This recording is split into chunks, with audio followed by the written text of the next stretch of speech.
For centuries, Catholicism, a faith founded in the message of love, redemption, and humility, became in the hands of men hungry for control, a weapon of terror against women.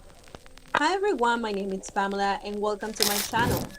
Taking into advantage that the Pope has died and that we're wondering what's next to the Catholic Church, I would like to continue talking about this religion.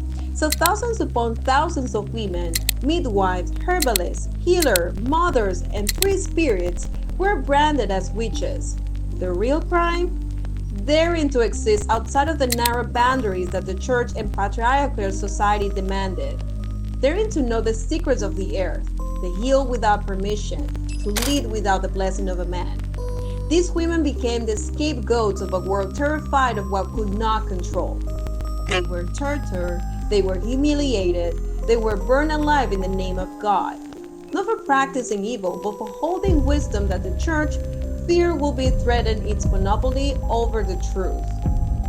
This was not divine justice. This was patriarchy in holy robes.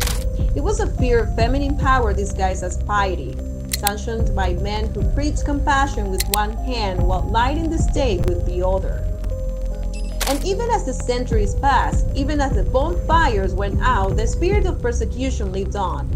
Only now it wore different faces. In the 20th century, history repeated itself in a new, insidious way. In 1929, Benito Mussolini, a dictator who crushed freedom, silenced voice, and glorified violence, found a willing partner in the Vatican. Through the Lateran Treaty, Catholicism gained political autonomy and financial power in return. Fascism gained moral legitimacy. The Church, instead of stating with the oppressed, instead of being the voice of the voiceless, chose once again to preserve its influence by aligning with the oppression. It was not the first time religious authority bowed the authoritarianism, and it will not be the last. This uncomfortable truth reminds us, whenever institutions value power over people, they betray the very spirit they claim to protect, and the cost, as always, is paid by the most vulnerable.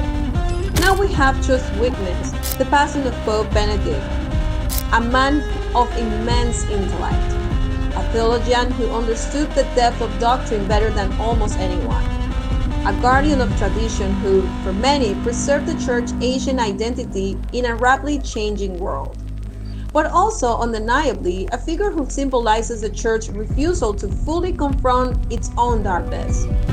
Under his leadership as head of the Congregation of the Doctrine of the Faith, the modern successor to the very Inquisition that once hunted witches, the Church doubled down on silence, on secrecy, and on shielding itself from scandal.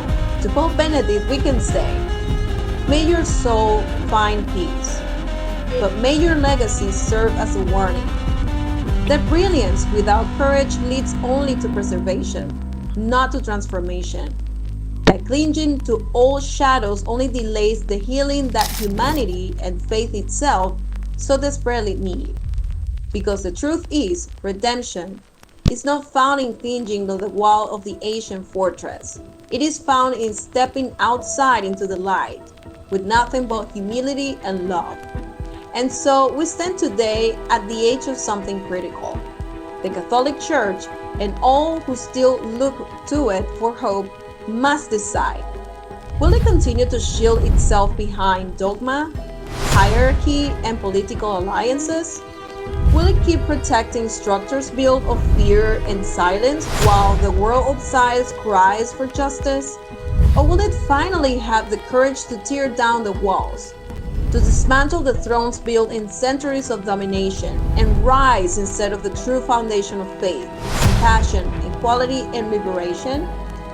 Because of one thing is certain, if the Church refuses to evolve, the world will move on without it.